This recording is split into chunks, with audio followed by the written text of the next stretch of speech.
Assalamualaikum warahmatullahi wabarakatuh. Halo teman-teman semua, gimana nih kabarnya hari ini? Semoga selalu dalam keadaan sehat ya. Oh iya, perkenalkan namaku Nadila Savitri. Teman-teman bisa panggil aku Miss Nadila ya. Hari ini kita akan belajar tentang teorema Pythagoras. Aku mau tanya dulu nih sama teman-teman semua. Apakah teman-teman sudah tahu apa itu teorema Pythagoras? Siapa sih penemu teoremanya? Bukti teorema, contoh soal, ataupun benda-benda sekitar kita yang menerapkan teorema Pythagoras. Dengan video pembelajaran kali ini, semoga teman-teman bisa memahami apa itu teorema Pythagoras, mengenal penemu teorema Pythagoras, memahami bukti teorema, dan teman-teman paham bagaimana menyelesaikan soal yang berkaitan dengan teorema Pythagoras, serta mengetahui apa saja benda di sekitar kita yang menerapkan teorema Pythagoras. Makin penasaran gak nih? Yuk kita belajar bareng, belajar matematika seru bersama MathLogic. Halo, selamat pagi semua. Hai, selamat pagi juga, Miss. Gimana kabarnya hari ini? Alhamdulillah baik, Miss. Miss gimana kabarnya? Alhamdulillah baik juga. Hari ini kita akan belajar tentang teorema Pythagoras. Sebelumnya ada yang sudah tahu seputar teorema Pythagoras?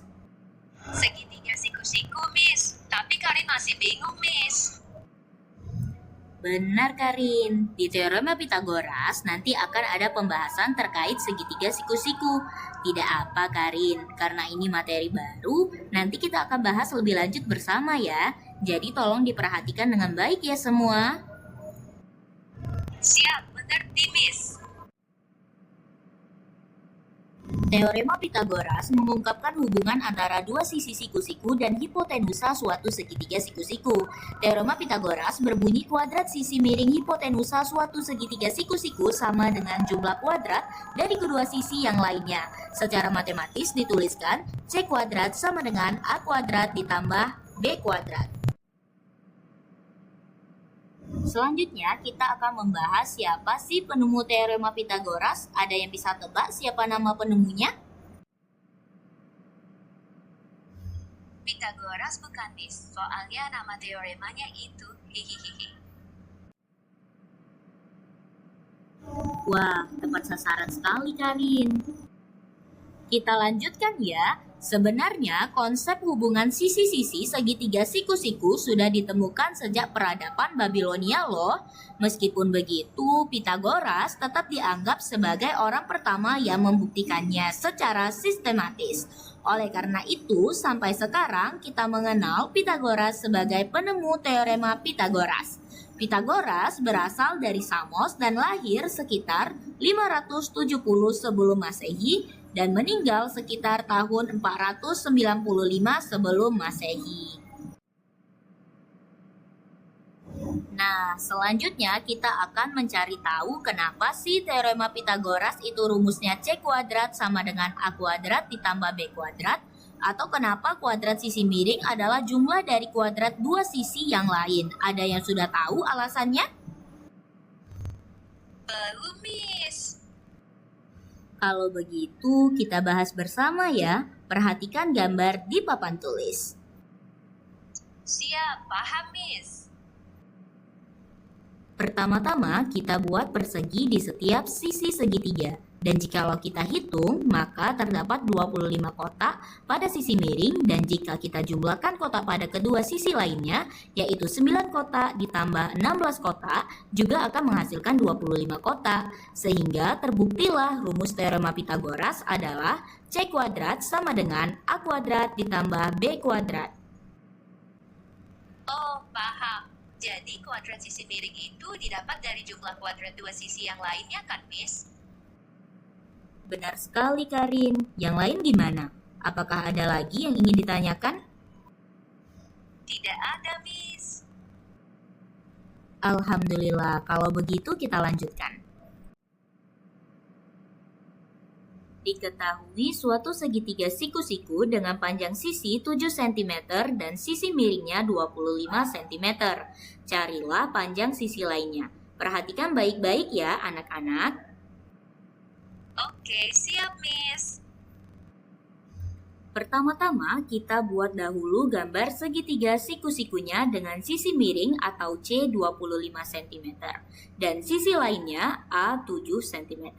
Lalu, kita dapat mencari sisi lainnya atau B dengan mengurangkan kuadrat sisi miring dengan kuadrat sisi A, sehingga didapatlah akar 625 dikurang 49 sama dengan akar 576. Karena 25 kuadrat adalah 625 dan 7 kuadrat adalah 49.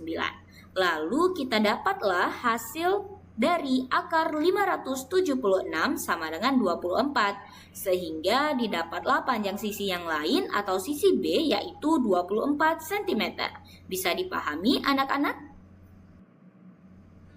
Jadi, jika diketahui sisi miring dan satu sisi yang lain, untuk mencari sisi yang lainnya kita bisa mengurangkan kuadrat sisi miring dengan kuadrat sisi yang diketahui ya, Miss? Benar sekali, Karin, karena kita sudah pelajari bahwa kuadrat sisi miring adalah jumlah kuadrat dua sisi yang lain. Jadi, jikalau kita ingin mencari salah satu sisi lain dan diketahui sisi miringnya, kita bisa mengurangkan kuadrat sisi miring dengan kuadrat sisi yang diketahui. Paham, anak-anak? Paham, Miss. Nah, sekarang kalian tahu tidak bahwa teorema Pitagoras sebenarnya ada di sekitar kita loh? Tidak tahu, Miss. Tapi menarik sekali, Miss. Boleh tolong jelasin tidak, Miss? Boleh banget dong anak-anak, dengerin baik-baik ya. Oke, siap, Miss. Salah satu penerapan teorema Pitagoras adalah atap rumah.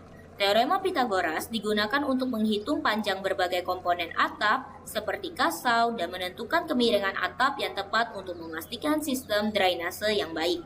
Perhitungan ini sangat penting dalam konstruksi, terutama untuk struktur atap berbentuk segitiga siku-siku, guna memastikan integritas struktural dan fungsi atap secara keseluruhan loh. Selain atap rumah, pada layar komputer atau monitor, kita juga bisa menerapkan teorema Pitagoras loh. Kita bisa menggunakan teorema Pitagoras untuk menghitung panjang dan lebar layar jika diagonal dan salah satu sisinya diketahui.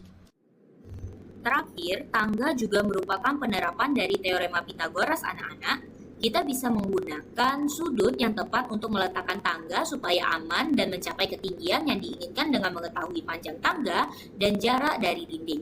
Sebenarnya masih ada banyak contoh yang lain, namun kali ini Miss hanya menjelaskan 3 contoh penerapannya saja ya. Bagaimana anak-anak? Sudah paham? Paham, Miss. Terima kasih, Miss, untuk pelajaran hari ini. Sangat menarik dan seru. Sama-sama ya, jangan lupa sering-sering latihan supaya semakin paham. Miss akhiri pelajaran hari ini, semoga bermanfaat untuk kalian semua. See you anak-anak. See you too, Miss. Gimana teman-teman, sangat menarik bukan? Semoga video ini dapat menambah pengetahuan teman-teman semua ya. Saya mohon maaf apabila ada kesalahan. Saya tutup dengan wassalamualaikum warahmatullahi wabarakatuh. Terima kasih sudah menonton semuanya.